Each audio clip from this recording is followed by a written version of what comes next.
Shabbat Shalom, Shavuatov. Shavuatov. Shavuatov. Toujours je confonds Shabbat Shalom et Shavuatov parce que j'attends chaque semaine le Shabbat pour me kiffer. Alors, quelle paracha cette semaine avec Ramban? Beau. Alors, on va poser une petite question. On a appris que c'était viens. Beau. Alors, il y a un verset dans la paracha qui nous dit comme ça. Et les Juifs ont fait comme la parole de Moshe et ils ont demandé aux Égyptiens des habits et des ustensiles. De quoi ça parle?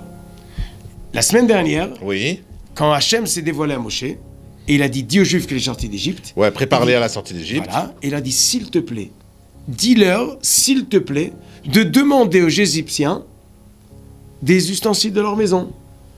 De l'or, de l'argent, des habits. Ah, gentiment. Tu tapes chez les Égyptiens. Vous pouvez me prêter... Madame Boutboul, voilà. Non, Madame Égyptien, pas Madame Boutboul. Non. Moi, je suis Madame Boutboul. Ou madame, on va changer. Bonjour, Madame Bénichou. Allez, je vais faire un truc pour te faire plaisir. Bonjour, Madame Warchowski. Je viens vous voir. On va partir là quelque temps dans le désert. On a besoin de votre plateau en or. On vous le rend. C'est juste un emprunt. On vous le rend? Non, c'est juste un emprunt. Ah, ça fait un peu mytho quand même. Voilà, t'as tout compris. Ouais. Vayash Ilum, c'est ils leur ont prêté.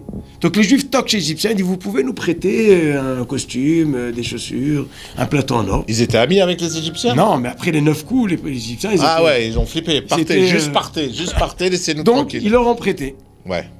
Et le passouk dans notre paracha nous dit, et les Juifs ont fait comme Kidvar Moshe, comme la parole de Moshe. Oh, tranquille. C'est-à-dire, ils se disent, nous, on n'a pas fait de faute. Hein. C'est Moïse qui nous a dit d'emprunter. Hein. Le problème, c'est que le passouk aurait dit, comme Moshe a ordonné. Oui. Ou même plus mieux, comme Dieu a ordonné. C'est pas Moshe qui ordonne, c'est Dieu qui ordonne. Alors? Pourquoi le nom de Dieu n'est pas dans ce verset? Pourquoi on ne nous parle pas que c'est Dieu qui a ordonné? Puisque c'est Dieu qui a dit à Moshe, dis-leur de demander. Ouais. Mais pour comprendre ça, pourquoi Dieu a dit à Moshe, dis-leur s'il te plaît de demander? Alors la Gemara nous dit, c'est que Hachem a promis à Abraham que tes enfants qui vont entrer en exil, ils vont ressortir riches. Donc s'il te plaît, demandez, comme ça... La promesse de Dieu s'accomplit. Ok. Donc d'un côté, Dieu demande qu'on fasse en sorte que sa promesse soit accomplie, qu'on soit riche et pas pauvre. Mais d'un autre côté, le nom de Dieu n'est pas dans la phrase. C'est ça la question. Alors, la réponse? Elle est claire la question? Elle est très claire. Pour comprendre ça... Elle est claire? On va revenir dans le livre de Bereshit. Là-bas, le Ramban remarque que Akadosh Baruch Hu dit, parle à Yaakov avant qu'il descende chez Lavan. Vas-y, et là-bas, tu vas construire ta famille. Quand il finit chez Lavan, il quitte, Dieu se présente à lui. Dans tous les 20 ans qu'il a là-bas, Dieu ne se présente pas à lui. Il dit, non, Ramban, tu sais pourquoi? Parce que comme il a fait avec un roublard, un tricheur de Lavan, donc lui aussi devient comme ça. Là où il y a de la tricherie et de l'arnaque, même si elle est obligée, puisque avec un arnaqueur, tu es obligé de... C'est ça, quand on est en monde de requin, il faut sortir les dents. Voilà. Mais Dieu ne peut pas être là-bas. Parce que Dieu, il est émette, et là où il y a des tricheries, il n'est pas là. Donc Dieu ne peut pas se présenter avec son nom, qui est émette, même avec Yaakov, même qu'il a raison de tricher Lavan, parce qu'il a affaire avec un tricheur, mais Dieu ne peut pas être là. Donc, et là, c'est pareil avec les Égyptiens. Voilà. Les Juifs vont demander un emprunt qui va jamais être rendu. Donc, c'est un peu de tricherie. Donc, Dieu, son nom n'est pas là. Donc, on parle de Dvar Moshe. Alors, on est d'accord que c'est de la tricherie dans les mots, mais dans le fait qu'ils ont travaillé pendant combien d'années? Plus de 100 ans. Sans être payé. Ça paye largement ce qu'ils ont fait. Mais pas ça paye largement. Comment ils ont fait travailler? Tu te rappelles, tu l'as dit il y a quelques semaines. Beperach. Ils leur ont dit, viens, on va faire business. Ouais, ils t'ont menti. Eux, ils t'ont menti.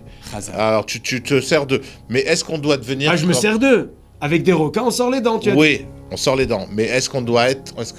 Est-ce que c'est bien de devenir requin, nous aussi? Non. Mais avec le requin, il faut savoir se débiner. D'accord. Mais la Gemara nous raconte une très belle histoire.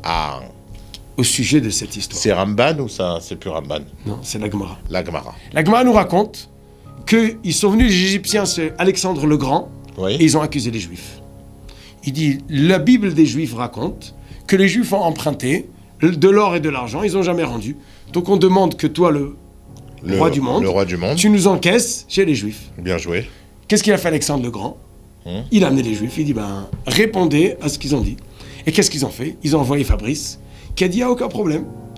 Qu'on a travaillé pendant 100 ans. Voilà, on fait le compte. Allez, au SMIC minimum, ok?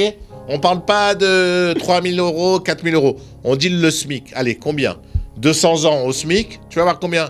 Toi, tu nous dois de l'argent. Vaut mieux que tu te taises, l'Égyptien. Vaut mieux que tu te taises, l'Égyptien. Et c'est exactement ce qui s'est passé. Voilà. L'avocat Fabrice, il a gagné. Et qu'est-ce qu'ils ont fait? Ils sont partis. Ils ont compris que ce que les Juifs ont travaillé, c'était beaucoup plus que ce qu'ils avaient pris. Comment cette histoire elle s'est passée? On salue d'ailleurs la présence d'esprit d'Alexandre le Grand qui nous a défendus dans cette histoire. Qui a permis à Juifs de se défendre. Voilà, exactement. Donc en réalité, la façon qu'ils ont travaillé, c'était par de la tricherie. La façon qu'ils ont encaissé, c'est la tricherie. Mais le nom de Dieu ne peut pas être là-bas. Il peut pas parce rentrer. que le nom de Dieu l'émet. Okay. Et d'ailleurs, c'est pour ça que quelques 1000 ou 2000 ans après, avec Alexandre le Grand, ils sont venus encore. Pourquoi? Parce qu'ils n'ont pas compris. Ça leur avait l'air que c'est du vol.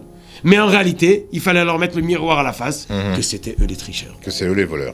Que Dieu nous aide. Qu'on n'ait plus besoin d'avoir affaire avec les roublards et les requins. Voilà, et qu'on puisse être reste avec direct avec Dieu. Avec les dauphins. Shabbat shalom. À Elad bientôt. Amen. À la prochaine. Bye.